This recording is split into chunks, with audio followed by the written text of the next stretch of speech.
जब ईरान फतह हुआ तो ईरान के बादशाह की 2 बेटियों में से बीबी शहरबानो का निकाह इमाम हुसैन अलैहिस्सलाम से हुआ।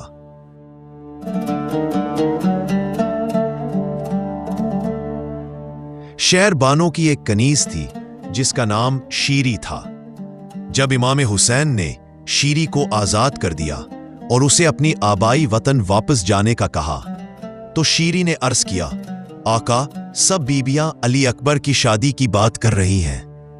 मौला, आप हमें तब तक यहीं रहने दें। मौला इमाम हुसैन ने ज़बान इमामत से फरमाया, शीरी, मैं वक्त का इमाम तुम्हें ज़बान देता हूं कि जब अली अकबर की शादी होगी तो इसकी बारात एक रात तुम्हारे घर कयाम करेगी।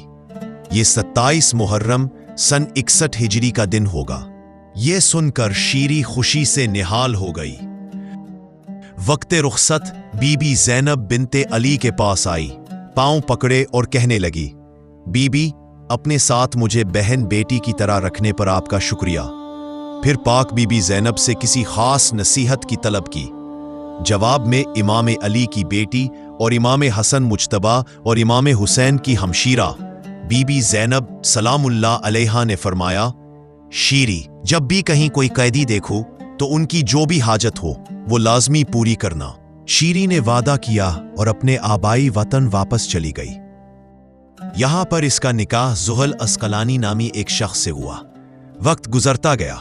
शीरी को तो बस उस दिन का इंतजार था जब इसके मौला व आका इमाम हुसैन इब्ने अली इसके घर मेहमान होंगे और अली अकबर के सर पर अपने हाथों से सहरा सजाएंगे।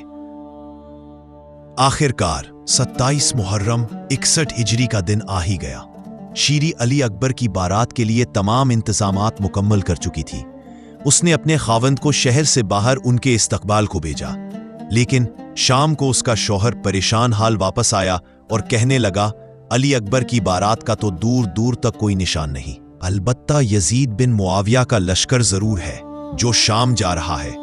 उनके साथ चंद बागियों के सर और उन बागियों के घर की औरतें कैदी हैं जो आज रात हमारे महल में कयाम करेंगी। पहले तो शीरी कुछ परेशान हुई, मगर जब कैदी खवातीन का सुना तो बीबी ज़ैनब बिनते अली की नसीहत याद आ गई। उसने देखा चंद बेबियां जिनके हाथ पसे पुश्त बंधे हुए हैं, सरों पर चादरें नहीं, बालों से अपना चेहरा छुपाया हुआ है और खाको खून से अपने बालों पर पर्दा बनाया हुआ है। शेरी ने इन कैदियों के लिए खाना और पानी भेजा और कहा, ए बीबियों, तुम्हारी कोई भी हाजत हो तो बताओ। ये सुनकर आहिस्ता से बीबी ज़ैनब ने कहा, अम्मा फिज़्ज़ा, इसे बताओ कि हमारे वारिस मारे गए हैं। इन सिपाहियों ने हमें अभी तक खुलकर रोने भी नहीं दिया। बस इतनी इजाजत दे दो कि सहन में कुछ देर जी भर के अपने घर के मर्दों का मातम कर ले। पहले तो शीरी हिचकिचाई, अभी तो थोड़ी देर में मौला हुसैन अपने बेटे अली अकबर की बारात लेकर आ जाएंगे। क्या सोचेंगे कि शेरी ने रोना पीटना शुरू कर रखा है। फिर उसे बीबी ज़ैनब की वो नसीहत याद आ गई जो वक्ते रुखसत दी गई थी। मजबूर होकर कहने लगी, अभी मेरे आका के बेटे की बारात यहां आ जाएगी, उनकी आमद से पहले पहले रो लो, मगर उनके आने से पहले ये सब बंद हो जाना चाहिए। ये कहकर अभी पलती ही थी कि कैदी बीबियों ने आहो बुका शुरू कर दी। एक बीबी ने कहा, हाय अब्बास। शीरी पलटी और बोली, ये नाम मत लो, किसी और का नाम लो, ये मेरे आका के भाई का नाम है। दूसरी बीबी की आवाज आई, हाय हुसैन। किसी की आवाज आई, हाय अली अकबर। शीरी तड़प के बोली, ये सब तो मेरे आका के घर वालों के नाम है, खुदारा उन नामों को बुलंद करके मत रोए।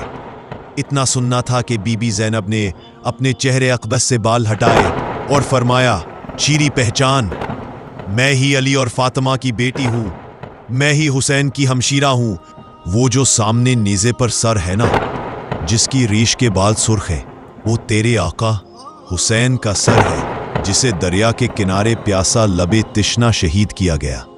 और वो जो नीजे पर दूसरा सर है, वो तेरे नौ ब्याहता अली अकबर का सर है। शीरी, यही तो वो बारात है जो आज रात तेरे यहाँ कयाम करेगी। इसी बारात का वादा तुमसे तुम्हारे मौला हुसैन ने किया था।